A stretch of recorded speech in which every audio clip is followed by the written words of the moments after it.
아침에 나로 주의 인자한 말씀을 듣게 하소서. 내가 성도 여러분 안녕하세요. 월요일입니다. 태풍이 오늘 새벽에 또 그 동해안 쪽으로 또 부산 쪽으로 이렇게 관통한다는 이야기도 있고, 또 조금 동쪽으로 이동을 해서 피해가 좀 덜할 거라는 그러한 예보도 있습니다.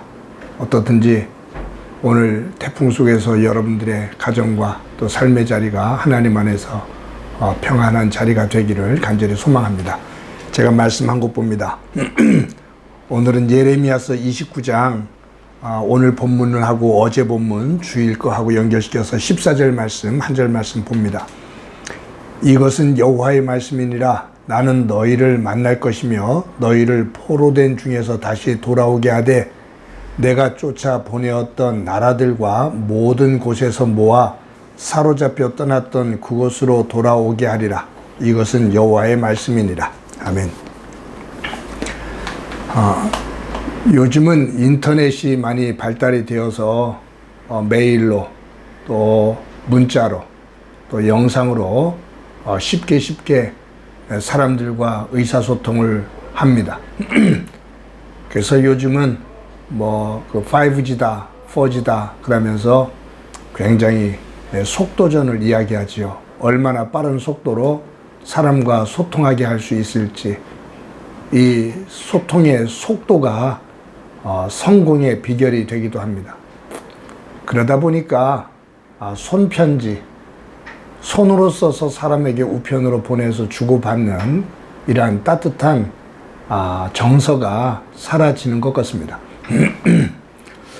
저는 지금까지 살아오면서 예쁜 추억 가운데 하나가 교회 속에서 오랫동안 함께 정말로 친하게 지냈던, 다른 사람들이 우리 둘을 다윗과 요나단이라고 칭할 만큼 친하게 지냈던 손익준이라는 친구가 있는데, 그 친구가 미국으로 이민을 갔어요.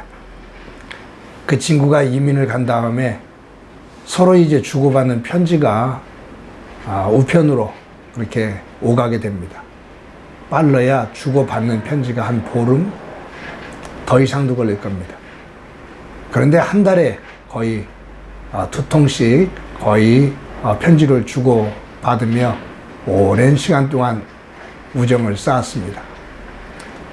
결혼하기 전에 그 친구와 주고받았던 편지를 큰 박스로 2박스를 그대로 간직하고 있다가, 결혼하고 저희 아내가 그것을 보고서 깜짝 놀랄 만큼 참 소중한 추억이었습니다. 그 보름에 한 번씩 받게 되는 그 편지, 그 안에서 있었던 일상의 이야기, 지금도 때 주고받았던 그 편지의 내용들, 그 추억이 저에게는 참 아름다운 추억입니다. 빠른 것이 좋지만 빠른 것이 다 아름다운 것만은 아닙니다. 빠른 것보다 느린 것이 더 좋을 때도 있습니다. 디지털 시대가 더 편리하지만 복잡한 디지털 시대보다 간단한 아날로그 시대가 더 아름다울 수도 있습니다.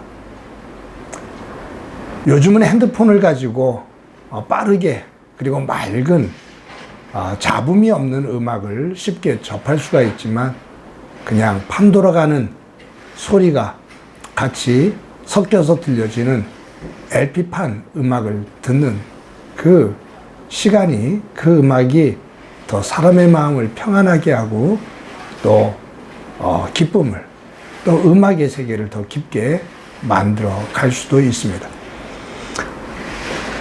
느리게 사는 것, 정신없이 빠르게 살아가고 있는데 잠시 멈추고 조금 생각하며 종종 걸음으로 가던 우리의 발걸음을 조금 늦추어서 주변을 살펴보며 걷다 보면 빠르게 걷다가 보지 못했던 것들을 보게 되는 때가 있습니다. 날아다니는 나비를 보지 못하고 종종걸음으로 뛰어다녔는데 어느 순간 늦게 걷다 보면 나는 나비가 보이고 들꽃이 보이고 아스팔트 속에 피어오르는 민들레도 볼 때가 있고 빨리 달리면서는 보지 못하는 것들, 느리게 갈 때 볼 수 있는 것들이 있습니다. 오늘은 제가 이 편지에 대한 이야기를 했잖아요.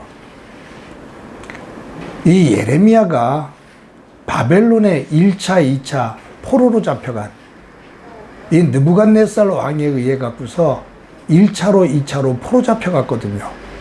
이 포로 잡혀간 자기 동족들에게 인편을 통해서 편지를 보낸 겁니다. 그것이 예레미야서 29장이거든요.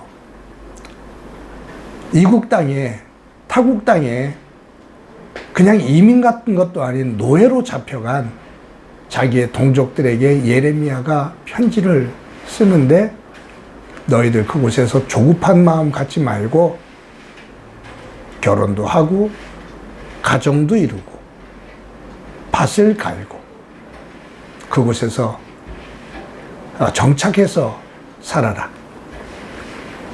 그냥 곧 하나님께서 우리를 회복시켜 주시겠지 라는 나그네적인 생각을 가지고 1, 2년만 버티면, 조금만 더 버티면 하나님이 우리를 해방시켜 주시겠지 라는 생각을 가지고 그 바벨론의 삶의 자리에서 조급하게 쉽게 그리고 엉망으로 살지 마라. 안정되게 최선을 다해 정착한다는 생각을 가지고 살아라. 왜냐하면 하나님께서 분명히 말씀하셨다. 70년 동안 바벨론에서 포로 생활하게 된다고.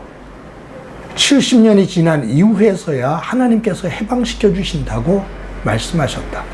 그러니 너희 세대와 너희 자녀 세대까지, 그 이후의 세대까지 바벨론에 머물 수 있으니 너희들 그곳에서 안정감을 가지고 최선을 다해 살아라, 그 말이에요.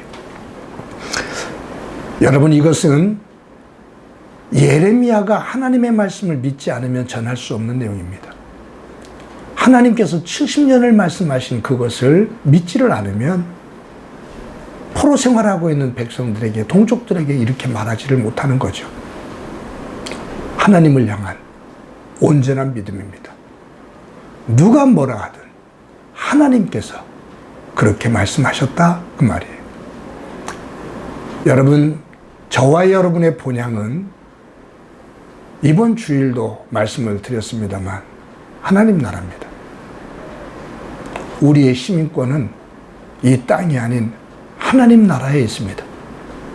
그런데 사람들은 자꾸 그 마지막 때가 이때 온다, 저때 온다, 날짜를 계산해서 그것을 정확하게 자기는 맞출 수 있다고 하나님으로부터 계시를 받았다고 말하면서 자꾸 사회를 혼란스럽게 만듭니다. 그런데 더 중요한 것이 있습니다. 그것은 뭐냐 하면 예수님의 때가 언제 오느냐가 아니라 내가 지금 어떻게 살아가느냐라는 겁니다. 스피노자가 말했나요? 마지막 종말이 오늘 온다, 내일 온다 할지라도 나는 오늘 한 그루의 사과나무를 심겠다. 이것이 기독교인의 신실한 모습입니다. 오늘도 하나님 안에서 여러 가지로 우리를 혼란스럽게 하는 것들이 있지만 우리가 해야 될 일을 최선을 다해 그 자리에 설 수 있는 저와 여러분이 되어지기를, 오늘도 그와 같은 성실하신 하나님 안에서 성실한 믿음을 가지고 살아나가는 소중한 한 날 되기를 간절히 소망합니다. 한번 기도합니다. 하나님, 오늘도 저희들 하루를 살아갑니다. 태풍이 올라오면서 또 여러 가지로 힘든 상황들이 만들어지는데 주님께서 주시는 지혜와 힘을 가지고 우리가 해야 될 일, 또 할 수 있는 일, 최선을 다해 나를 세우고 가정을 세우고 우리의 삶의 터전을 세워 신실하신 하나님을 믿는 신실한 주의 백성으로 서는 한날이 되도록 은혜 베풀어 주옵소서. 불평과 불만으로 가득 찬 그러한 삶의 자리 되지 않게 하시고 희망과 감사가 찬 한 날 되게 하옵소서. 예수님의 이름으로 기도드립니다. 아멘.